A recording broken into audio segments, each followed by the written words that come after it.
What is up, everybody? Welcome back to the channel. Today I'm going to give you a comparison video between this Smith & Wesson M&P 2.0 compact and this tried and true Glock 19. Now I'm going to go over the similarities as well as the differences, and at the end of the video I'm actually going to ask you guys for your opinion on a very important question, because I want to get one of these slides milled for an optic. So I'm going to see which one you guys think that I should send out first. So a little bit of background information for you here. This Smith & Wesson M&P 2.0 compact was my first handgun.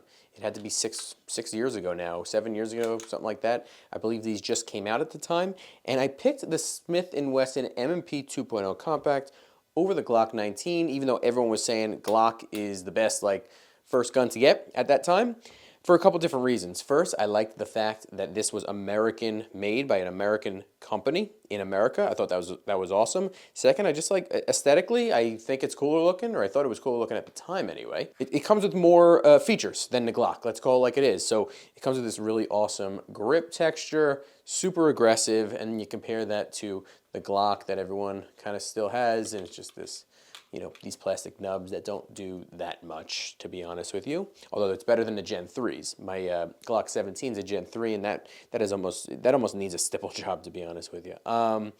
Another reason was these sights. It comes with metal sights. I don't think that there were night sights though, but they are metal compared to the Glock plastic crappy stock ones. I did replace those with these Trijicon, I believe it's called the Trijicon XS Big Dot sights that I put on that.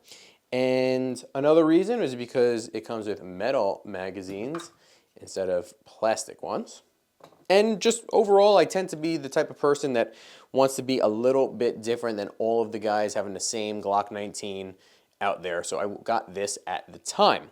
Now, that was a while ago. I kind of stopped shooting as much as I wanted to, because life gets in the way. I had a couple kids and all these sorts of things, like we all do a lot of the time. But now, recently, I actually have started to shoot more and to take my training seriously. And the reason for that is because I actually do conceal carry now every day. We're actually allowed to conceal carry in the state of New Jersey now because of the Bruen decision and the Supreme Court decision on that. And if you're going to carry every day, it's super important to train as much as possible, because it's a huge responsibility. So I was carrying both of these every single day. I have a holster for the Glock. It's a T-Rex arm sidecar with just a Raptor wing, I think they call it. And for the M&P, I have a Tenacor Velo 4 holster. And this one is much slimmer, much less bulky than the T-Rex. But honestly, carrying both of these every day. In the winter it was fine, but summer's coming up. I needed something more concealable. I decided to go get another handgun for concealed carry, at least in the summer months, in the nice weather. And I came across a fairly similar decision that I had to make, similar to the decision that I was making when I was looking first at both of these guns. And that is, do I go with a Smith & Wesson M&P Shield Plus, or do I go with a Glock 43X? I decided to go with an M&P Shield Plus. And the reason for that was really mostly because of the grip length on the 43X. The grip length on the 43X was kind of the same as a Glock 19. Certainly it was much lighter, it was much slimmer, but I always had a big problem printing with that grip on the Glock 19 as well as this. So I didn't think a 43X was going to be as big of a difference as I was looking for, so I went with the Shield. Anyway, so that's the full backstory. So let's go over the similarities between these two guns. They have a lot of similarities, as you can see. They are basically the exact same size, both ways. You could see here, if you line it up, if you line up the slides here, it's basically the exact same length. The slide is a little bit longer on the M&P compared to the Glock, but the Glock's barrel protrudes a little bit, so it ends up being the same exact length. And the grip length is the exact same as well. You can see here, really the exact same. So they're both striker fired pistols with a plastic frame. Now the Smith & Wesson does have metal in the frame, more in the frame than the Glock does, which is supposedly, adds to the rigidity of the gun and things like that. So that's something to consider. It also does have like a kind of more of a full Picatinny 1913 style rail, where the Glock, you can't see it because I have a light here, but the Glock only has one of those slots, so a little bit less flexibility there, I guess, if that matters to you. This is obviously the Gen 4 edition. There are differences between the Gen 4 to the Gen 5. I got this before the Gen 5 was even out. I did add this aftermarket mag release, but yeah, pretty much everything else other than the light, the mag release, and the sights is stock on this thing, and I shoot very well with it. I ran a training course with it already, and I shoot very well with this as well. They're both great guns. I really enjoy both of them. Now, I went over the similarities, but let's actually go over the differences now. And the differences are fairly similar to a lot of the reasons why I went with the M&P at first. First, obviously, you have this very aggressive stippling compared to the not so aggressive texture on the frame of the Glock. The triggers are much different as well. Stock trigger on a Glock, everyone knows it. By the way, these are already cleared. Okay. Stock trigger on a Glock, everyone knows it already. It has that that kind of built-in safety on there. Let me get that. There you go. Let me get that focus for you. You have a pretty clean break there, and then an audible reset. Okay, and then that compares to this hinge style trigger on the M&P. Now, the built-in safety for this is this hinge. So you can see it only pulls when you pull on that hinge. If you just pull here, it won't go. It won't fire. So you can hear the audible break on the M&P and the reset right there. Now, this trigger was up for a good amount of debate at the time. It's okay. I never shot a first version M&P. Apparently, it's a much bigger, it's a big improvement over the first generation, but I don't know from my own experience. That being said, the trend the last few years tends to be more of these blade style triggers, and this is the trigger that comes on the new version of the M&P 2.0s, no matter what version you're looking at. And I actually really like this trigger. It has a kind of paddle style safety right there, and you could hear the audible break. And then the reset is not so audible on this thing, actually. You can see if you could give you a good idea.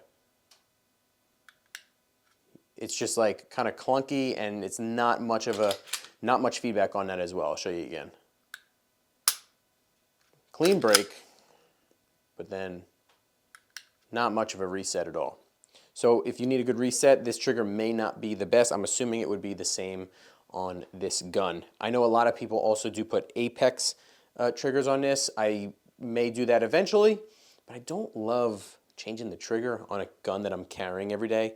So that's a slight concern of mine, but we'll see where it goes with that. But so back to the differences. I told you the grip texture. I told you the trigger is a good bit different. The Smith & Wesson does have front serrations here, where this Glock does not. Some of them don't, but some of them do. I guess the MOS versions do have front serrations on the front. And I would say the biggest difference, though, between this M&P and this Glock is the grip angle. This is all personal preference before I even get started here. The grip angle on the Glock is much more aggressive than the M&P.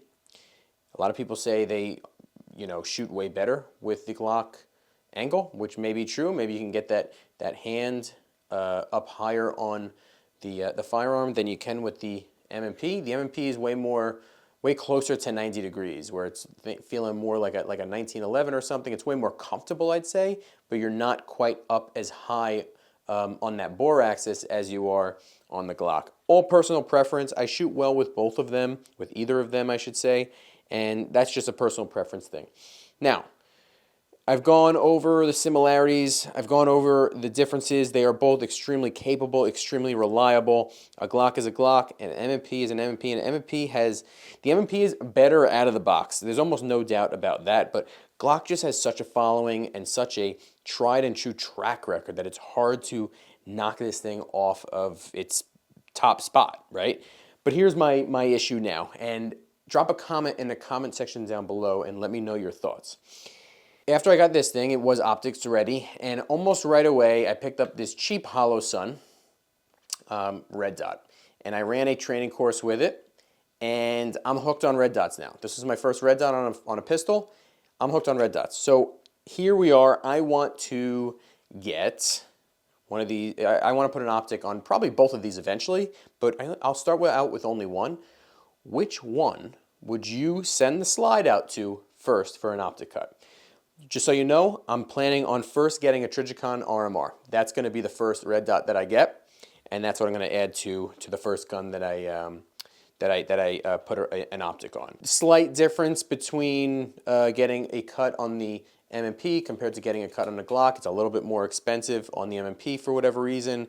I think the slides are built out of stainless steel instead of, I don't know, whatever, regular steel or whatever. And they, it's a little bit more of a process, I guess, for whatever reason. They got to move they have to move back the rear sight and all these sorts of things. But it's not a huge difference, $40 or $50 difference, not a big deal. I'm leaning towards doing the M&P optic cut first. And the only reason for that is because of this gun. If I'm going to be carrying this every day, why would I not keep it in the same lineup, in the same sort of weapon system with the M&P, where I just have familiarity? I train on one, I train on the other. There's a lot of similarity between the two, and there's nothing lost in translation if I'm carrying this and then this. I also have severe OCD. That may be a part of it as well. But drop a comment in the comment section down below. Let me know your thoughts. I mean, if you're gonna, you have this as your concealed carry weapon most of the time, and you also want to carry one of these every once in a while, which one are you going to add the red dot to